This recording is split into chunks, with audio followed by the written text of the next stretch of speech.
नमस्कार साथियों, मैं अमित अवस्थी समाज सत्ता और लोकतंत्र चैनल में आपका स्वागत करता हूं। साथियों, आज बात करेंगे हम उन लोगों की जिनको मदद की सबसे अधिक आवश्यकता है। आप ये देखिए, छोटे छोटे दुकानदार हैं, सब्जी विक्रेता हैं या हेयर ड्रेसर वाले हैं, ऐसे छोटे छोटे बहुत सारे लोग हैं जो लॉकडाउन में बहुत परेशान हुए, जिनका बहुत ज़्यादा नुकसान हुआ।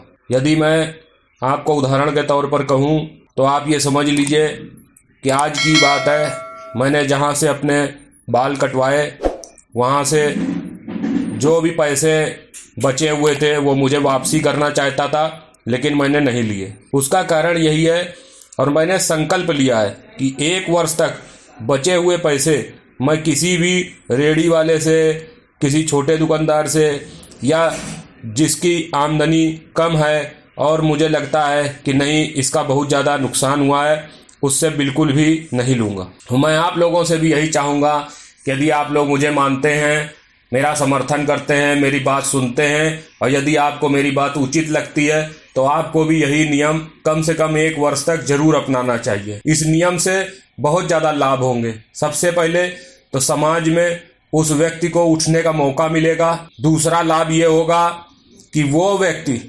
आपके प्रति जब समाज में श्रद्धा रखेगा, आपकी चर्चा करेगा, तो निश्चित रूप से आपको यश भी प्राप्त होगा।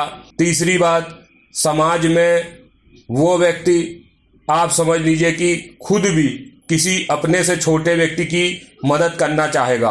तो इस तरीके से आप ये समझिए कि जो भी उसे रेट है वो नहीं बढ़ाने पड़ेंगे और इससे जो अतिरिक्त बोझ है वो किसी गरीब पर नहीं पड़ेगा। नहीं तो अगर किसी हेयर ड्रेसर ने 10 रुपए भी बढ़ा दिए, जो कि एक गरीब पल्लेदार के लिए, एक गरीब मजदूर के लिए दे पाना मुश्किल है, तो उसे काफ़ी समस्या होगी। अगर हमारे 10-10, 20-20, 30-30 रुपए उसके पास जाते रहेंगे तो निश्चित रूप से वो रेट भी नहीं बढ़ाएगा और समाज के सहयोग को भी याद रखेगा, आप सबको याद रखेगा और आप ये समझ लीजिए कि उसकी जो नुकसान लगातार हुआ है उस नुकसान की काफ़ी हद तक भरपाई हो पाएगी। अब आप ये सोचेंगे कि आपका 10-20 रुपए अगर आप नहीं लेते तो आपका नुकसान हो रहा है, तो आप ये बहुत ही गलत सोच रहे हैं। कभी भी 10-20 रुपए यदि आप ले भी लेंगे तो आपका विशेष फायदा नहीं होगा। इसलिए मेरे साथियों, आप मेरी सलाह माने और थोड़ा सा समाज के प्रति